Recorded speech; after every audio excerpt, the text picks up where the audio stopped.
Jaya Radha Madhava Kunja Bihari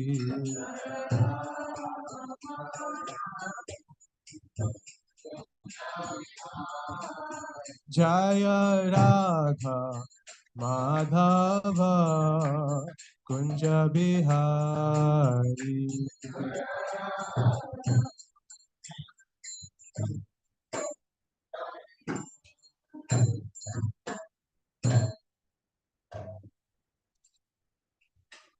Om Namo Bhagavate Vasudevaya. Om Namo Bhagavate Vasudevaya.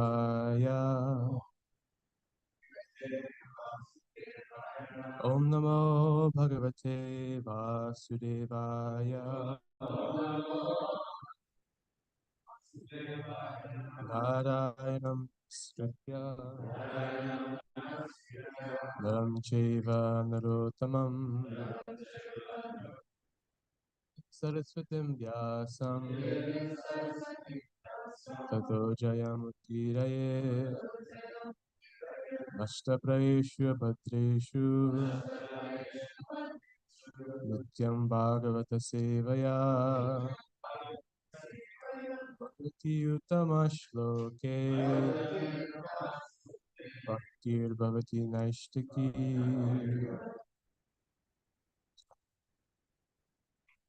Krishna. So wonderful to be here. I always get so enthused coming to Krishna House. Your energy is so contagious, really.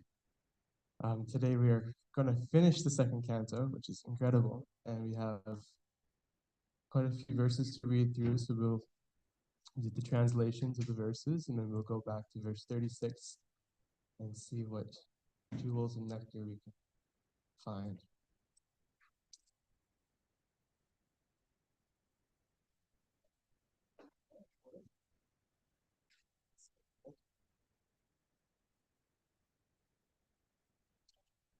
So clockwise, or whoever is ready. He, the personality of Godhead, manifests himself in a transcendental form, being the subject of his transcendental name, quality, pastimes, entourage, and transcendental variegations. Although he is unaffected by all such activities, he appears to be so engaged.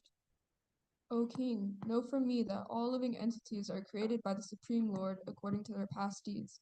This includes Brahma and his sons like Daksha, the periodical heads like Vaivasvata Manu, the demigods like Indra, Chandra, and Varuna, the great sages like Bhrigu, Vyasa, and Vasishta, the inhabitants of Pitraloka and Siddhaloka, the Charanas, Gandharvas, Vidyadharas, Asuras, Yakshas, Kinnaras, and angels, the serpentines, the monkey-shaped Kimpurushas, the human beings, the inhabitants of Matraloka, the demons, Pishachas, ghosts, spirits, lunatics, and evil spirits, the good and evil stars, the goblins, the animals in the forest, the birds, the household animals, the reptiles, the mountains, the moving and standing living entities, the living entities born from embryos, from eggs, from perspiration, and from seeds, and all others, whether they be in the water, land, or sky, in happiness and distress, or in mixed happiness and distress.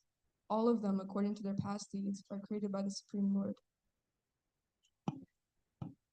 According to the different modes of material nature, the mode of goodness, the mode of passion, and the mode of darkness, there are different living creatures who are known as demigods, human beings, and hellish living entities.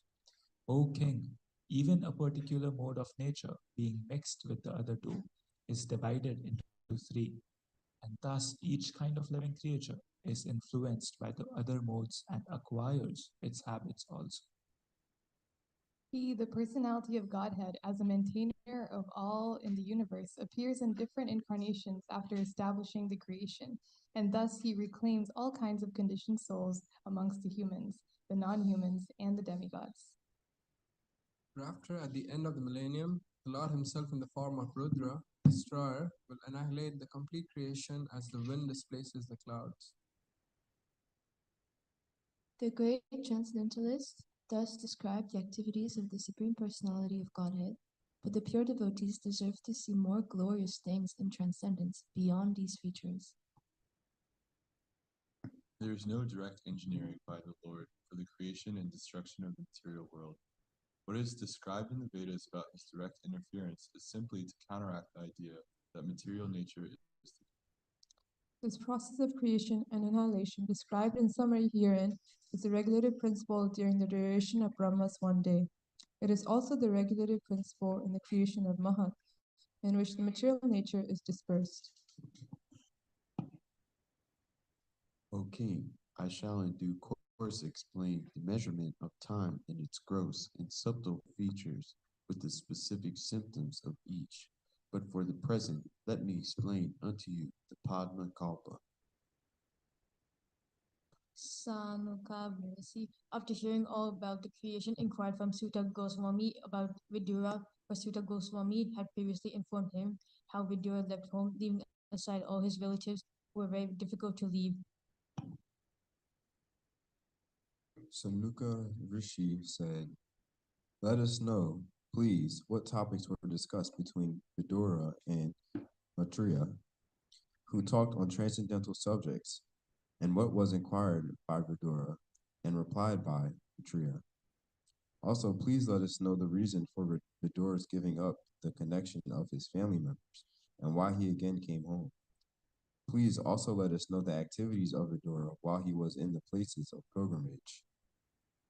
Sri Sutta Goswami explains, I shall now explain to you the very subjects explained by the great sage in answer to King Parikshit's inquiries. Please hear them attentively. Let's end the second canto. Sure, about this class. So I wanted to just summarize a little bit of what we just read.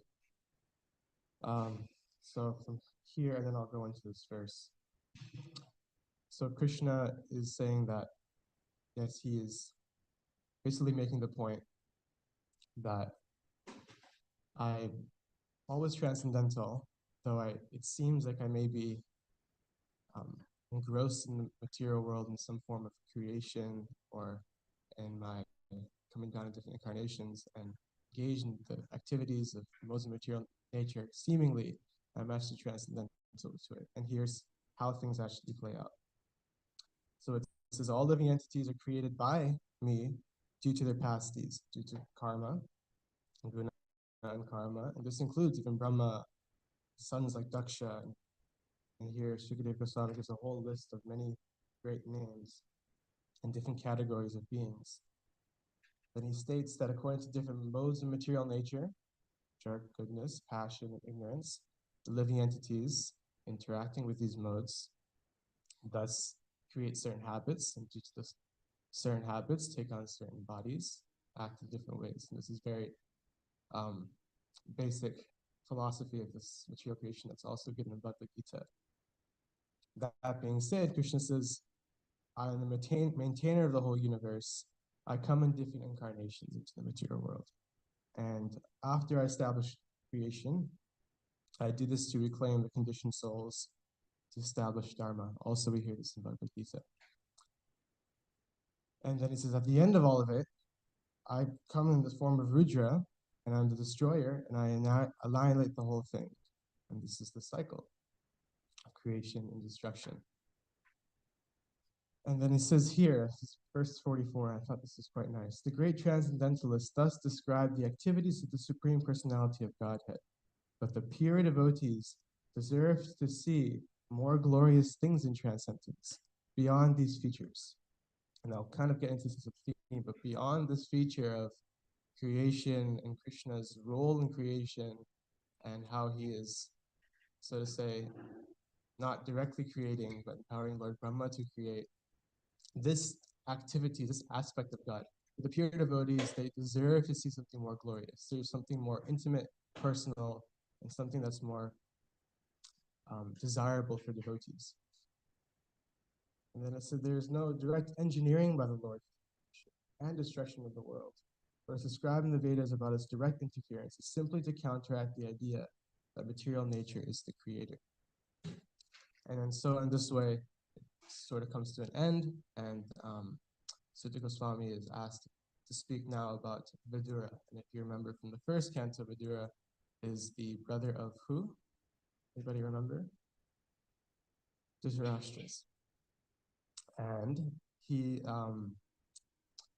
kind of the smart, intelligent brains amongst that side. And you'll see that now the Bhagavatam story starts this epic pilgrimage. And it starts with him taking off where this text 44 kind of is off, saying that the transcendentalists, the pure devotees, deserve to understand more than Krishna in this aspect. And that's Vidura's journey. He wants to seek out who is the Supreme Personality of Godhead, Krishna in Vrindavan. He goes and he asks, tell me about Krishna in Vrindavan, Krishna in Mathura, Krishna in Dwarka. Tell me about Krishna. And then we start to really see that in the beginning of the third canto. But let's go back to text 36 and read the Sanskrit and Srila Prabhupada's translation.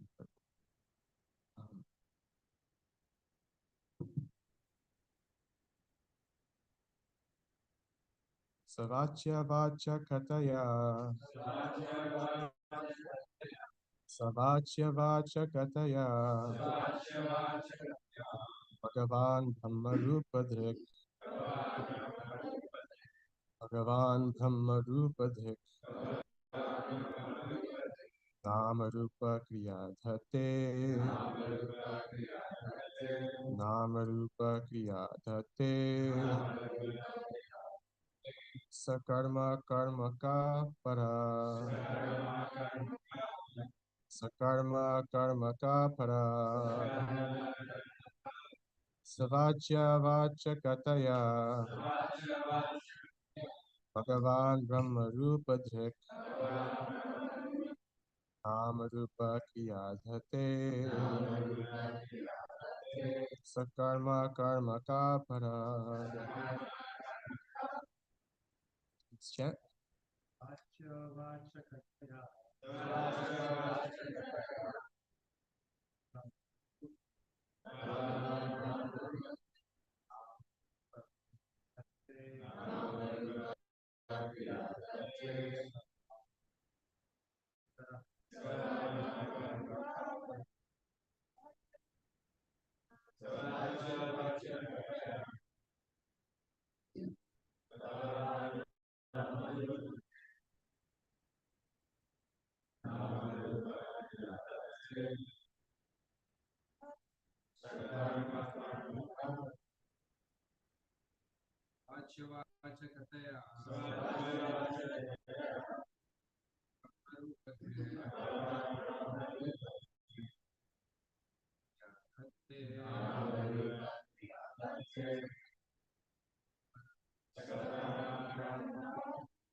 Sakarma Karma Ka Para. Together. Sa, he, Vacha, by its forms and activities. Vacha Kadaya, by its transcendental qualities. Bhagavan, Personality of God. Brahma, Absolute. Name, Rupa, form. Sight, sex. Akarma, Translation. He, the personality of Godhead, manifests himself in a transcendental form, being the subject of his transcendental name, quality, pastimes, entourage, and transcendental variables. Although he is unaffected by such activities, he appears to be so engaged. Quote by Srila Prabhupada. Would someone would like to read perhaps the first paragraph of this report?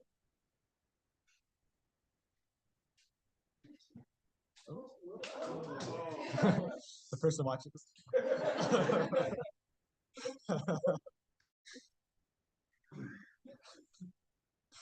Whenever there is a need of material creation, the transcendental personality of Godhead accepts forms in the material world for creation, maintenance, and destruction. One should be intelligent enough to know his activities in truth and not be biased to conclude that he descends the material world by accepting a form created by material nature. Any form accepted from the material nature has its affection for everything does in the material world. A conditioned soul who accepts a material form for undergoing a certain term of material activities is subject to laws of matter. But here in this verse, it is clearly stated that although the form and activities of the Lord appear to be the same as those of a conditioned soul, they are supernatural and impossible for the conditioned soul. He is the supreme personality of Godhead. He is always unaffected by such activities. In the Bhagavad Gita 4:14, the Lord says, should I?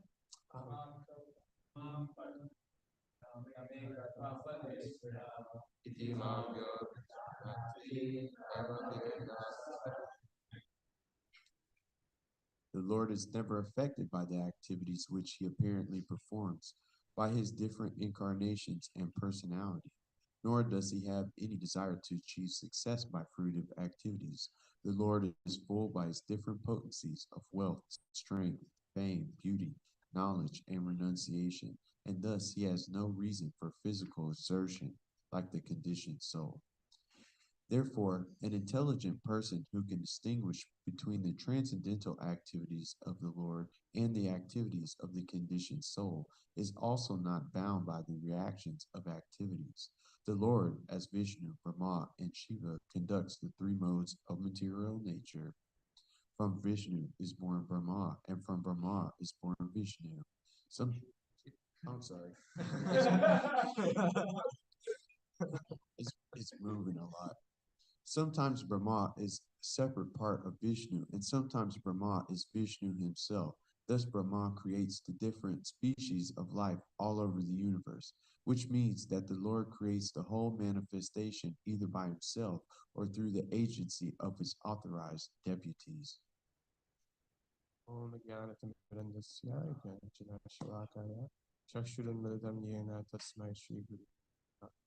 Nama Om Vishnu Padaya Krishna Krishnaya Bhutale Srimate Bhakti Vedanta Swami Nitina Namaste Saraswati Devi Gauravani Chayana Devi Seshishinya Stuchadi Chitari Jaya Shri Krishna Chaitanya Prabhu Nityanand Shri Advaita Gadadhar Shiva Sadi Hare Krishna Krishna Krishna Hare Pancha Kalpatripasa Pipasanti Pitanam Pavanebhyo Krishna.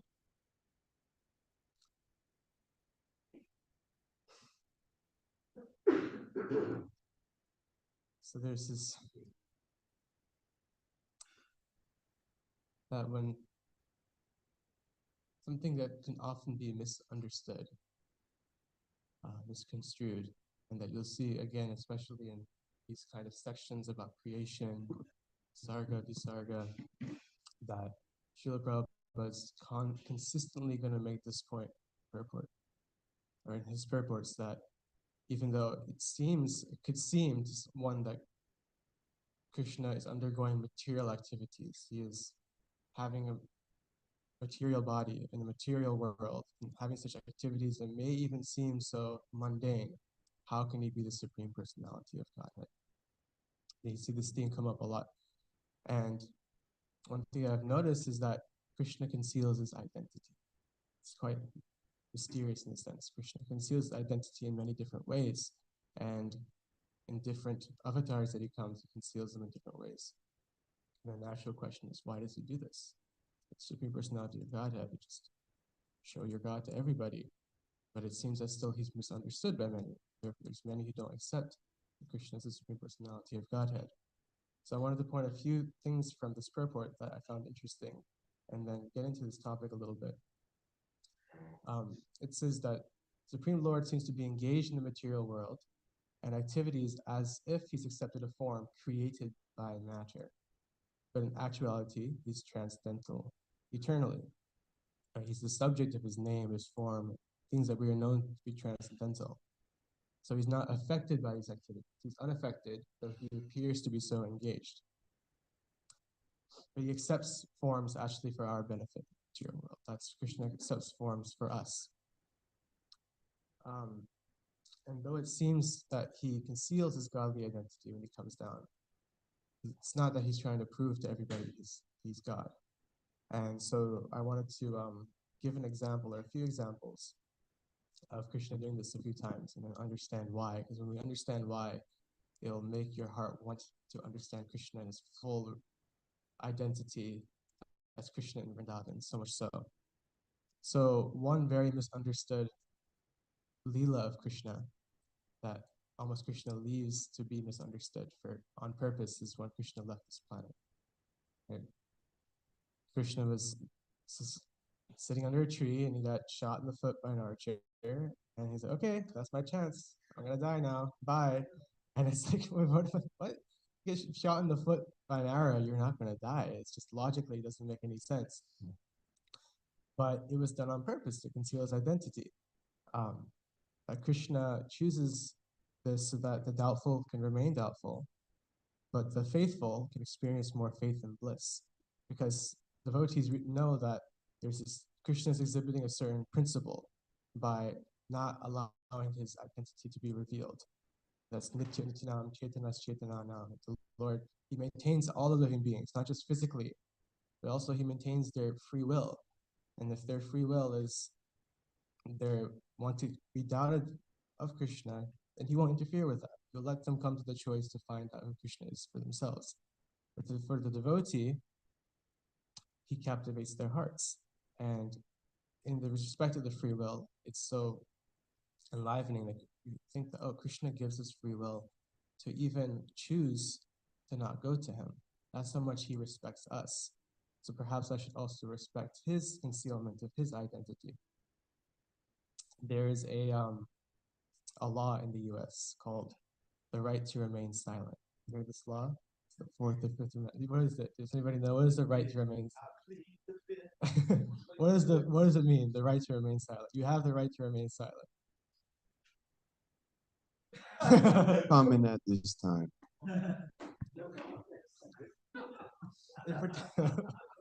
It protects someone from being compelled to give testimony, right? Something that can incriminate them. They have the right to remain silent. So Krishna also has the right to remain silent. He has the right to remain silent from proving himself to everybody that he's God. And actually he does that out of compassion. It's not something that, oh, I don't have to, I'm God, you have to find out for yourself. No, but he wants you to find out for yourself, because when you do find out for yourself, there's full conviction there. Faith is built that I see that Krishna is the Supreme Personality of Godhead because of this reason. I'm building faith, and based on that faith, I'm building affection and love for the Supreme Lord. I'm building a real relationship. If Krishna were to come and just show and make everyone know that he's God, there's no relationship there. There's no rasa there. Krishna is Akila Rasa Murti. He wants the relationship, this nectarian relationship between him and his devotees. That's what he is seeking. That's what we are seeking. And so Krishna also talks about this in the Bhagavad Gita. He says, I am never manifest to the foolish and unintelligent. For them I am covered by my internal potency, and therefore they do not know that I am unborn. So he's, when he came in his leelas, he's present to everybody, but he wasn't manifest to everybody. People like Dhritarashtra and Duryodhana, they could see Shishupal, they could see Krishna there. Pandavas could also, Bhishmadev could also see Krishna was there. But he was manifest to the devotees, and he was unmanifest to the non-devotees. Because that choice to see who he really is, that's on us. That's on us to find out. And so really Krishna can only be seen by his devotees. Right? You can only see Krishna through the eyes of love. And he can only be seen through the eyes of love for his devotees. There's this meme that used to circulate around a lot. And it's like, what my mom thinks I do, what my parents, you see that one? My parents think I do. But I was joking about this to my wife the other day. It's just about a little over a year ago, I took over my father's business. And sometimes I work from home, so I'm in the office a little bit checking up, And so we're thinking like, what do my friends think we do? We just hang out. Sometimes my mom is like always asking, like, so how are things going in the office? Are you checking up? What does my mom think I do? What do I actually do? And so, or if you live in the ashram, this is a great one. Like, what do my parents think I do in the ashram? What does society, what do my classmates think I do? What do I actually do? And so those who are in that, if you look at that meme, I'm using a meme as an example, and you look at it and you think, okay, what does Krishna actually do? What does society think he does? What does those who see that, oh, he's directly becoming involved in material creation, he's having a seemingly human body, he's not God. To those, from that point of view, they don't really know him so deeply. Perhaps those who are a little closer understand him a little more. Those who are closer and closer really knows what he actually does. And Krishna likes this. Imagine if you, or just everyone knew what you did all the time. There would be no variety. There would be no spice in life. There would be no relationship. And that gives pleasure. Krishna is a reservoir of all pleasure, and that relationship gives pleasure, that rasa. I heard this really nice description, one line English description of rasa. It is the taster tastes the taste. You heard this before? The taster tastes the taste. The taste is in this relationship with Krishna. That's the taste. And the rasa is the taster, the jiva. Taste, the relationship, the variety that's there in different understandings of Krishna and how we can have a relationship with Krishna in different ways. Taster tastes the taste. Krishna, he enjoys this rasa very much. And there was a movie that I saw that I don't recommend. It's a terrible movie. It's called The Circle. Maybe you've seen it. If you liked it, sorry if you liked it. I like it. It was about this girl who has this job, and it's this new social media company it's one of those movies that's trying to show how social media is that could really take us off the rails. And she had conducted this experiment where she has a camera on her 24/7, and she's open about everything she does in her life, from sleeping, even when she only has 3 minutes to go to the bathroom without a camera. And it's just like every single thing. And the idea is transparency is the way to go. It creates accountability, transparency. But it just becomes worse and worse and more degraded. And she realizes all of her relationships start fizzling out. And then she has nothing left, even though everyone knows her. People can't relate with her on different levels. And so this is why Krishna conceals his identity for his devotees. And then when we become his devotee and we start to understand who Krishna really is, it's so relieving and it's so lovely, actually. Wow, this is Krishna. I've rediscovered my real relationship with the Supreme Person. This is amazing. And that creates this loving relationship with Krishna, that's what he really desires. And therefore he conceals his identity. And I think the epitome of his concealment of his identity is Chaitanya Mahaprabhu. But Chaitanya Mahaprabhu is also the embodiment of compassion, especially to us in Kali Yuga. So compassion and this concealment of his identity, they actually go hand in hand. The people of Kali Yuga, as you can see now, people are so critical of God. There's some misunderstanding of God. So Krishna comes in an avatar that he actually hides his identity. He comes as a devotee, so that we don't have to even bother. God is not. We can just take what he says because it's so incredible, and he's giving out Krishna prema left and right without us even have to bother to think. Of course, we want to find out his real identity, but even if you don't, the Krishna prema is still coming left and right. And Chaitanya Mahaprabhu is also in this Chana avatar, this hidden incarnation, because he wants to understand what it's like to be a devotee. He wants to understand what is Srimati Radharani's bhava that she has for him. So I want to bring these points together and open it up for some discussion. But when you look at the second canto of Srimad Bhagavatam, and we think of Bhagavatam as a progression unto Krishna and Vrindavan. If I were to get to know someone, say I want to get to know Shruti Sagar, and I only know Shruti Sagar from seeing him at the temple at the morning program. I could see him as perhaps a manager, a leader of the community. I see him in his job. I want to know more about him. I want to know what's he like personally, what's his interests, what's his hobbies. Or maybe let's say the opposite. Let's say I only know Shruti Sagar behind closed doors. I might not get a full picture of what Shruti Sagar is like. I might misunderstand Shruti Sagar if I only know what he's like at home, behind closed doors, when he's trying to rest or relax. I may not understand his sense of humor with his friends.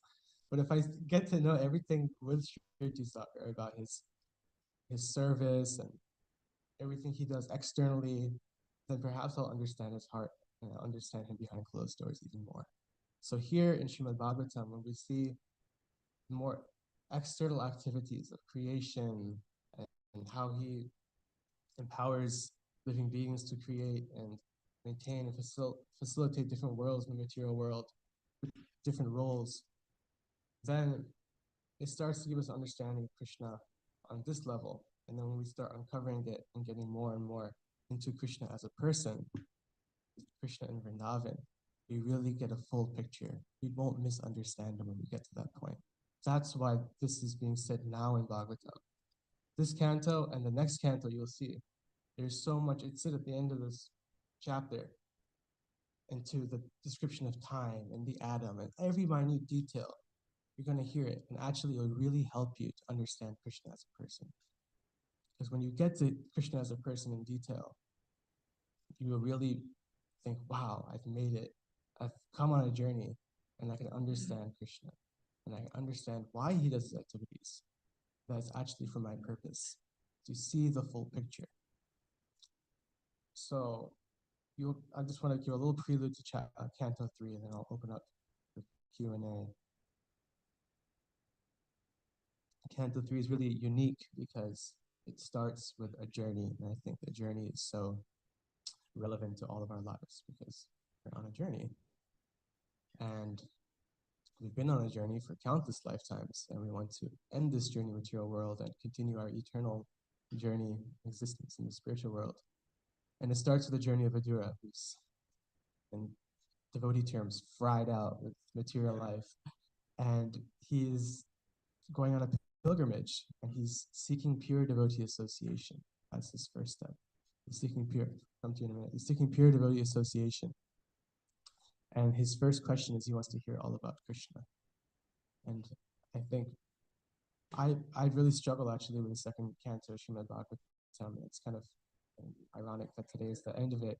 I've always put off the last few chapters and read other parts, but I'm starting to see in just reading for today's class that there's so much value in understanding these aspects of the Supreme Lord and understanding that he's not material, he really is spiritual, and this is why he creates, this is how he creates, this is who he is really, this is how devotees come to understand him. So when we look through that lens, we can also really come to understand Krishna for ourselves and develop that tasteful relationship. So I'll end there. Yeah, open up for questions. I know your hand is up, so I'll let you go first. Hey, Krishna, thank you for a wonderful lecture. I really like your preaching. And at night, I've been reading some of the Srimad pastime, and this is like right on what I've read this same verse like 3 times, and I read it to Nate. Is right after the Lord puts his hand on Prahlad's head, then Prahlad starts going into prayers. And the first one he says, the only way that the Lord will reveal himself to you is if he's pleased with your devotional service. That's like the first thing he says. So I was just wondering, like, what do you think the Lord revealing himself looks like?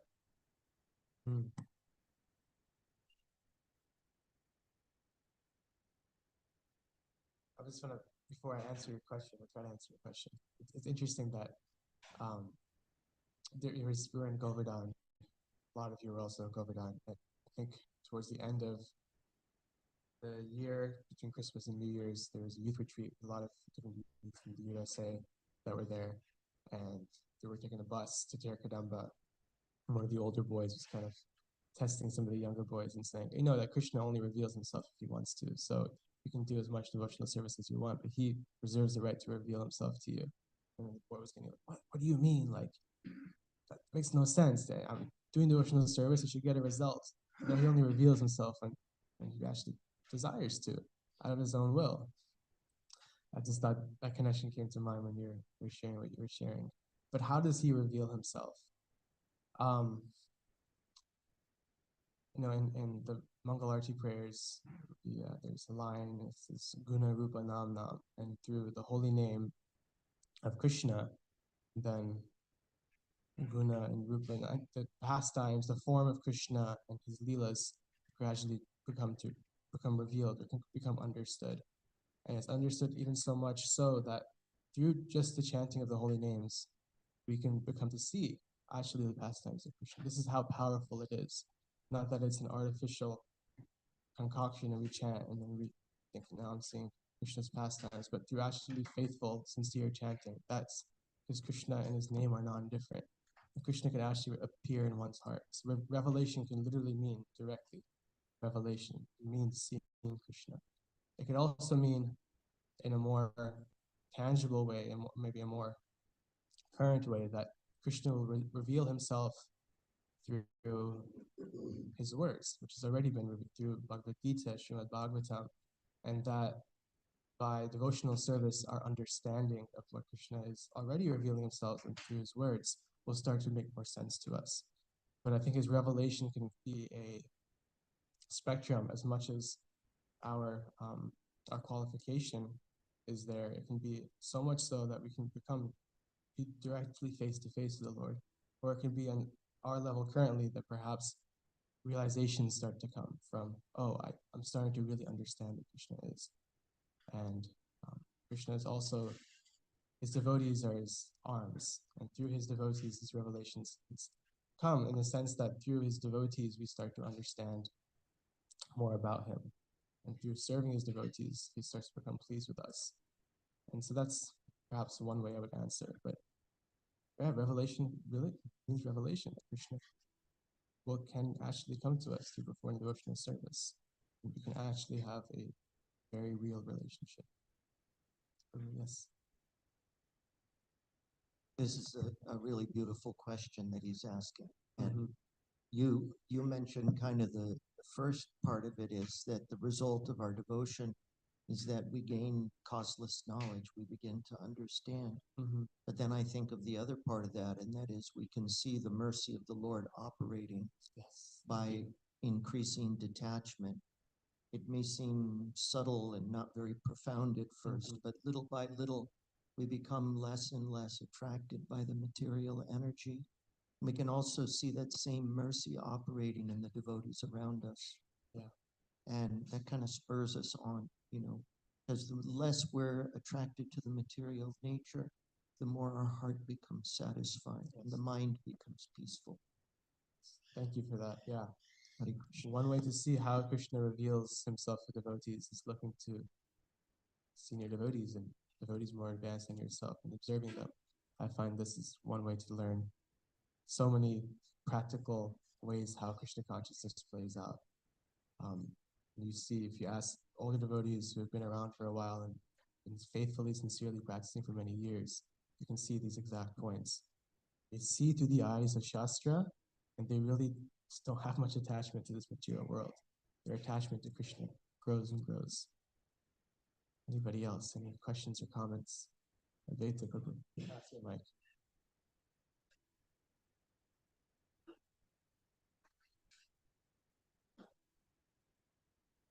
Thank you very much for the class. Sometimes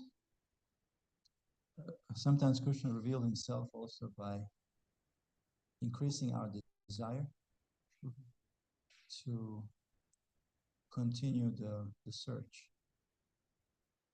And as most people are, and through that search also, of course, he gives the taste in which we relish the service for Krishna. And I heard, I think it's somewhere in Science Self-Realization, one of these introductory books, Prabhupada said to be engaged in devotional service is as good as seeing Krishna face to face. So there's a lot that's kind of locked in a devotional service as a treasure. Krishna's greatest treasure is his heart, and that comes in a form of devotional service. So to know him and for him to be revealed is through that taste and devotional service that comes through a devotional service attitude. And I heard also some movie. You're watching movies for preaching purposes, guys. Well, tonight is a Netflix night, so I think it's very appropriate. I'm very curious. I heard that most people are in a search of happiness, but only few wise ones, they find happiness in search. Yeah. And it's a very, if you look, it's a very nature of our devotional service. Like down the road, we're trying to get somewhere. But as you arrive, as you get there, you realize that you have arrived a long time ago. You just didn't realize. So Krishna is there, and he reveals the devotional service. So as more we dive into that, there will be no doubt that will intensify more and more. Yeah, revelation of Krishna's revelation doesn't have an end. You know, it's maybe you've heard the chanting of the holy name is both the sadhana and sadhya. It's both the means and the goal. It's not that I'm chanting and then I've come in contact with Krishna, I'm done. Or the search is both we're searching for Krishna, but it's not that we've seen Krishna or Krishna's manifest to us and we're done. No, that's the goal. We always want to be searching for Krishna. Purest devotees are always where is Krishna?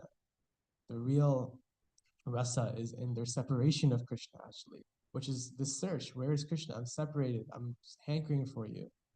That's the purest state to be in, actually. That's what Chaitanya Mahaprabhu has come to exemplify. Krishna, where are you? Not that Chaitanya Mahaprabhu found Krishna, that's the end of the CC. It's with him continuing to search for Krishna, because that's the ultimate goal. And so revelation it's not a one-time occurrence. Krishna is always revealing ourselves, and we're always trying to seek that hankering for him eternally. That's highest bliss to that point.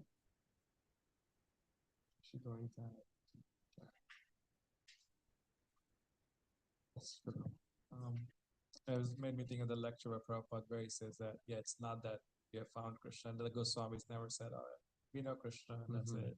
They always, their song is like, where is Krishna? Yeah, it's that song the Goswamis wrote. And same sense, he said, yes, always that mood of separation is there. So that's our example to follow, the mood of separation of where is Krishna?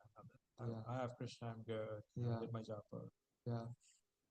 And then at one point you said how Krishna got shot in the arrow and then dying.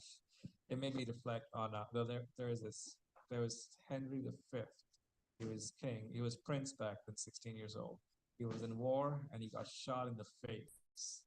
And but if he was an ordinary soldier, he would have died. But since he was, going to be king, they got a doctor and they made an instrument to pull that arrow out and survive. So I was thinking, if an ordinary king can survive an arrow in the face, the Supreme Personality God can certainly survive an arrow in the foot. Just to further make your point that it's just like it doesn't make any sense. But it's just Krishna's way of really hiding himself from those who are envious, really. And that was another thing I was thinking, that Krishna tells Arjuna, right, that I'm giving you this knowledge because you're not envious. So I was reflecting that as long as I have envy in my heart, Krishna will take more of a back seat, And as I work towards, seeing the Krishna is actually in the center, goes back to our original normal relationship with Krishna and Krishna. It's just normally, it's naturally, Krishna is real more every. Yeah. We have envy in our heart, and how can they love? Right? So Krishna wants the love of his devotees. There's envy in the heart, then he's not going to reveal himself. That's the point, right? When we come on our own accord, then we can love. Any other points? I saw a hand there and a hand here, and then we could go on after that. Yes.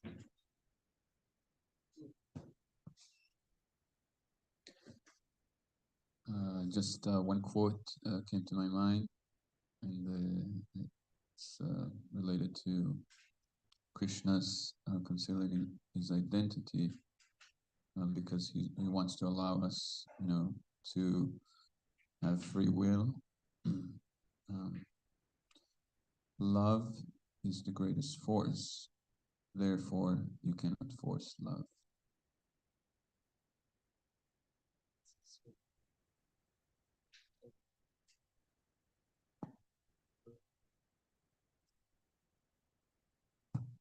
This might be a little more technical, but it says the Lord as Vishnu, Brahma, and Shiva conduct the three modes of material nature. And I've been under the impression that Brahma and Shiva are Jiva souls, but like Vishnu's not a Jiva. Right. But it says the Lord as, which sounds like a incarnation-esque phrase. Right. You scroll to the bottom of this purport. So last one. Sometimes Brahma is a separated part of Vishnu, sometimes Brahma is Vishnu himself. Thus Brahma creates the different species of life all over the universe, which means that the Lord creates the whole manifestation, either by himself or through the agency of his authorized entities. This tattva, especially with Shiva, with Rudra, can be a little interesting. To be honest, I'm not so well versed in this tattva, but it does also say a few verses down the road that Krishna comes as Rudra to destroy the world. And I think, and we also hear Brahma's appearance story that he's the first Jiva. He's the first, he comes from the navel, the lotus from the navel, Vishnu. So it's a little, it can seem a little complicated. Perhaps someone has a better understanding of things. I see Natavala's hand. And then Prabhu after. I'll have Natavala's. There are different types of avatars, and avatars incarnation. And there's the Leela avatar, there's the Yuga avatar, there's the different varieties. And one of the kind is called the Guna avatars. Guna avatars means the avatars for the different modes. And so it's said that the Guna avatars are Brahma, Vishnu, and Shiva. And Vishnu demonstrates the mode of goodness, Brahma, mode of passion, and mode of ignorance is Lord Shiva. So in some way they are Jivas in Tattva, and Rudra, Lord Shiva is in a different category, but in one sense they're empowered as well through that lens. So in terms of Shiva, he's not really a Jiva soul. He's kind of neither and both. So he is Vishnu Tattva, but come into contact and conditioned by the material energy. So then he really isn't Vishnu Tattva, nor is he a Jiva soul. It's the same idea as milk becoming yogurt. Yogurt is milk, but it's not milk. And Shiva comes into contact with the material nature, therefore can't be considered Vishnu Tattva, but he's also not a Jiva soul. Sounds like it. But where it says Brahma is Vishnu himself. So it's not that Brahma, the Jiva, becomes Vishnu the same, but it's more like sometimes Vishnu has to act. Brahma is more of a position. Brahma and Indra, so Vishnu has to act in Brahma's position or Indra's position also sometimes. Thank you.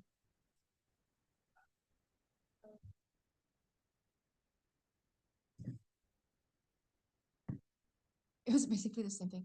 Um, just in other words, just like sometimes there's no one who's qualified to take Brahma's position or no one who's qualified to take Indra positions. So Vishnu takes it. Yeah. Should I end here? Oh, surprise. Yes, any other reflections, if not from this part, from the second, we're ending a canto, from the second canto. Oh, his hands went up.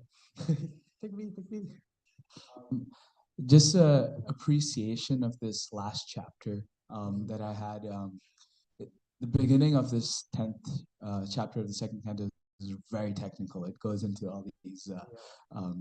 This demigod controls this aspect of how things are broken down. And I remember attending the Bhakti Vedanta Vidyapit in Govardhaniko village.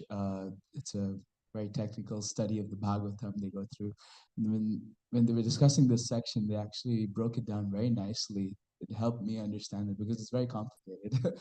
But they were talking about how there's in the Bhagavad Gita, there's 3 ways of understanding misery. When we talk of misery, there's Adidaivik, Adhyatmic, and Adibhautik, meaning misery is caused by the self, misery is caused by the environment, misery caused by the demigods. So similarly, this chapter, it goes into very nitty-gritty details on how action, if you do an action in this material world, how that manifests. It is how it's sanctioned by a demigod, it's sanctioned by the environment you're in. And then it's finally sanctioned by the karma you have or the desire you have to actually do that action. Each one, like using your hands, smelling, eyes, and everything. So it was a very nice appreciation on how in the Bhagavad Gita, it's a very broad explanation how it said, Prakriti Kriyamanani Gune Karmani Sarvasha, that there's, by the 3 modes of nature, everything is controlled and I control the modes. Krishna says in Bhagavad Gita, but then the Bhagavatam, we see how it's a postgraduate study that goes into saying how it actually works. But then finally it concludes, as we were reading in the end, even the sages of Naimisharanya were fed up with it. They were like, we just want to hear about Vidura's pastime. Yeah. Thank you.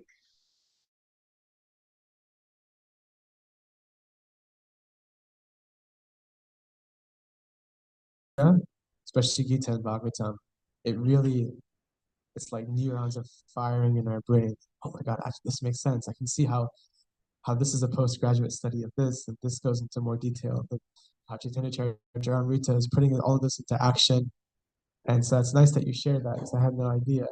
Now I can go back and read this chapter and think, okay, this makes sense. And have you heard that Bhagavatam begins where Gita leaves off and Chaitanya Charitamrita begins where Bhagavatam leaves off, like this? And so when you make those connections, it really, really helps to understand Shastra.